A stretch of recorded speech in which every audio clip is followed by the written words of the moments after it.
Привет-привет! Спешу к вам с гороскопами на октябрь. Наверняка многие из вас уже слышали, что октябрь у нас месяц мощный, важный, необычный. А все потому, что там целых два затмения, солнечное и лунное. И между ними, соответственно, коридор затмений. Период важный, судьбоносный, имеющий такой, знаете, кармический оттенок, кармический смысл. В этот период важно принимать любые решения очень, знаете, так осознанно, обдумав, действительно желая этого, потому что в этот период все принятые решения, все события, которые с вами произойдут, и тем более, которые вы сами синициируете, они будут иметь особую силу. Поэтому подумайте дважды, трижды, а действительно ли вы этого хотите, а действительно ли вам это нужно. Если хотите, то вперед, зеленый свет. Это будет, знаете, как такая кармическая печать на этом событии, на этом решении. То есть все разрешено, одобрено, подписано буквально практически кровью. Вот, поэтому принимайте решение, подумав действительно, насколько вам это нужно. Это даст дополнительную силу этому. Первое затмение солнечное, которое считается более мощным по своей энергии, произойдет у нас в 22 градусе знака Весы. То есть оно само по себе коснется в любом случае темы взаимоотношений, партнерства, вообще отношений, потому что Весы у нас парный знак, Весы у нас все про взаимоотношения, про дипломатию, про нахождение какого-то компромисса, про людей, про партнера, про супруга, про друзей, про всех тех, кто нам важен, близок, и кто в том или ином смысле, в общем-то, наша половина, наша пара, наша часть. И здесь может коснуться затмение именно этих тем. Еще такая важная подсказка: аналогичное затмение у нас было 14 октября 2004 года. Вот если вы еще тогда не были совсем юны, вспоминайте, что тогда у вас было, какие темы вам подсветило затмение, может быть, были какие-то важные судьбоносные события. Вот сейчас есть тенденция аналогичных событий. Подсвечу вам сегодня главные события месяца, без каких-то быстрых транзитов. Все-таки важнее гораздо мощные такие транзиты, мощные события типа затмений или Плутона, который у нас встает в прямое движение. Именно об этих событиях, о действительно важных, расскажу сегодня.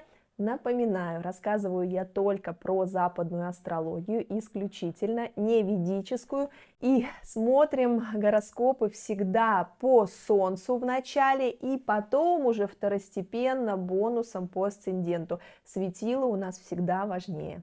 Не забудьте подписаться, если еще этого не сделали, мне всегда очень приятно. И, конечно, жду ваши лайки, комментарии, любые мысли, ценю, читаю, всегда на связи. Раки, ваши тенденции на октябрь 2023 года, месяц активный, эмоционально разнообразный, не очень стабильный. И начинается он у нас событийно с 10 октября, когда Плутон, планета трансформации, изменений, расширения. Я снимала видео про то, что он у нас елозил, да, и как это влияло на каждого из нас. Теперь он встает у нас в прямое движение, это долгая тенденция.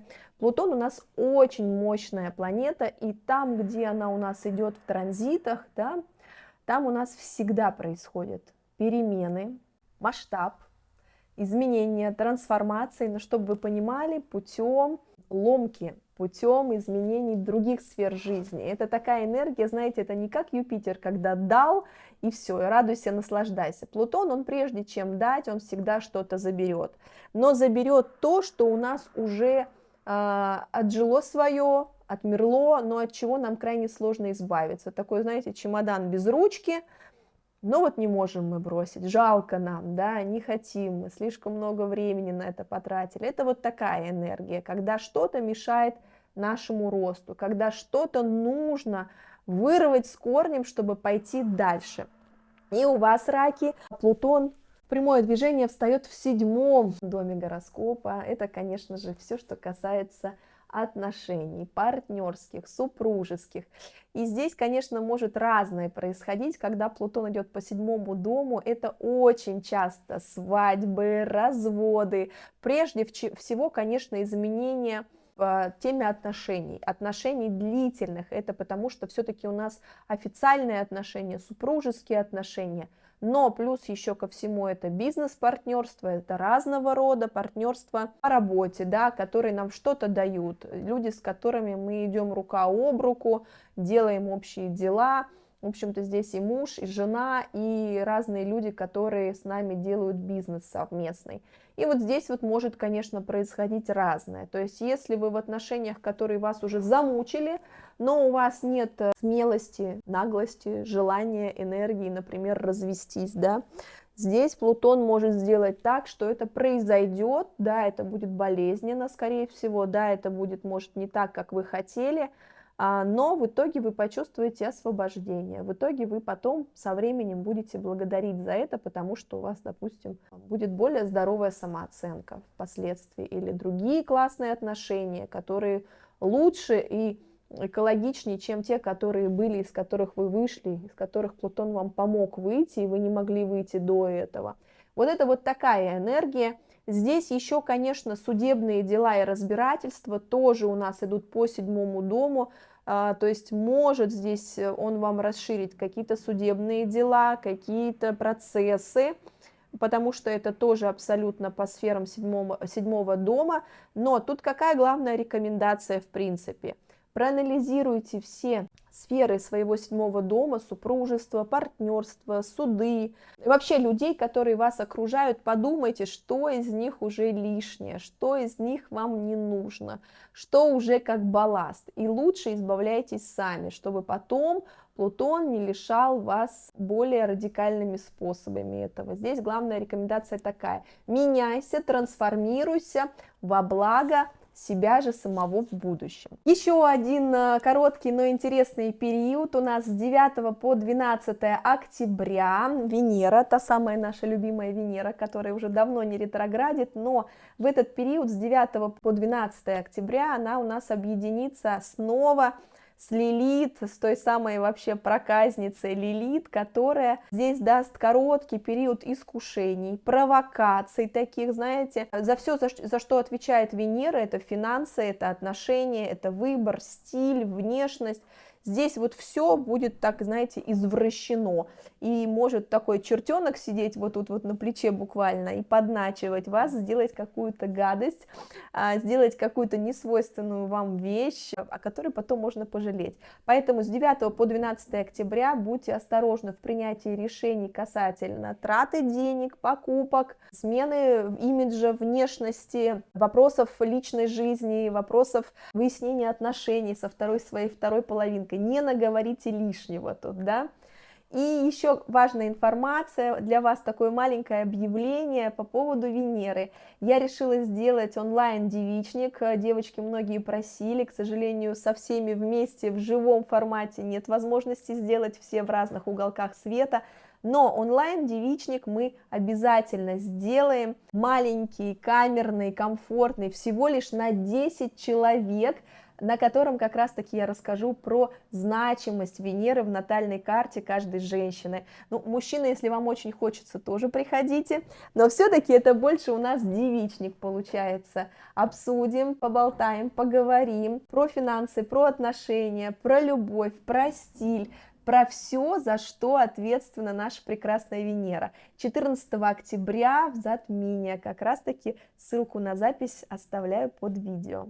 Ну так и вот 14 октября у нас как раз-таки наступает то самое солнечное затмение, важное. Считается, что солнечное, оно более энергоемкое, оно более важное часто затмение. И у вас, раки, 14 октября затмение наступает в 4 доме гороскопа. Что тут важно понимать, во-первых, что затмение у нас история долгая, оно может влиять 3 месяца до, 3 месяца после. То есть не день в день, не ждите там чего-то такого, что вот у меня ничего не произошло, ничего не случилось. Тенденция достаточно долгая, может влиять долго. 4 дом гороскопа. Здесь могут быть подсвечены, конечно же, прежде всего ситуации с недвижимостью. где вы живете, как вы живете, дом, квартира, покупка, продажа, потеря, приобретение, ремонт, стройка, вот эти все дела, да, здесь что-то такое извне. Муж вам скажет: я купил дом, или давай купим дом, или давай переедем, да, или там кто-то на вас повлияет, чья-то иммиграция, чей-то переезд, и вы скажете: я тоже так хочу. Здесь у нас силен момент, фактор влияния других людей, других событий на наше решение, потому что это солнце, это у нас вовне, да. Родители, родина, дела семьи самой близкой, это как раз-таки вот прям мама, папа, да, ближайшие их дела, их события, что-то тут может такое происходить, что повлияет на ход вашей жизни. Вообще, 4-й дом, еще хочу сказать, что это в принципе наша реальность, и в астрологии считается, когда ты хочешь поменять свою реальность, когда тебя все достало, тебе хочется сменить свою жизнь, работать со своим 4-м домом. Поэтому тут у вас важное может быть затмение, то есть буквально может поменяться концепция, стиль вашей жизни, ценности в том числе какие-то. Что-то захочется, может быть, так поменять, или что-то изменится так, что повлияет вообще на весь ход вашей жизни. И вот у нас с 14-го начинается тот самый коридор затмений, важный период, в который рекомендуется трижды подумать, прежде чем принимать любые решения, да, потому что у этого есть как вот такая кармическая небесная печать у этих решений: не изменить, не отменить, пересмотру не подлежит. Думайте в этот период, что там у вас, как там, ловите эту мощную энергию и закладывайте намерения те, которые действительно хотите. И коридор затмений у нас заканчивается 28 октября лунным затмением. У раков лунное затмение произойдет в 11-м доме гороскопа. Лунное, в отличие от солнечного затмения, это у нас все про наше внутреннее состояние, да, про внутренний мир, про зону комфорта, про границы дозволенного, про безопасность, про ощущения, про любовь к себе, да, про эмоции, про все то, что у нас внутри, в общем-то. А в 11-м доме здесь может подсветить вам, конечно, прежде всего, во-первых, ваши планы, намерения, мечты, да, могут они подлежать пересмотру какому-то. То есть то, что для вас важно, то, о чем вы мечтали, то, чего вы хотели, вы можете это пересмотреть и сказать, что для вас это не так важно, или для меня теперь что-то другое более важное. Это, конечно же, еще люди, которые здесь могут повлиять на ваше мнение о себе, на ваше мнение о своей зоне комфорта, о границах дозволенного, потому что 11-й дом у нас общественный дом. Может, вас какая-то идея так вдохновит, заразит или удивит, чье-то высказывание, чьи-то мысли, которые очень сильно окажут на вас влияние. В общем, 11-й дом — это у нас все про идеи, про людей, про единомышленников, про какие-то компании людей, большие сообщества, в которые вы можете попадать и меняться, например, внутренне. Это вот такая энергия. В общем, смотрите, дорогие раки, наблюдайте, чувствуйте, пропускайте через себя, как вы умеете.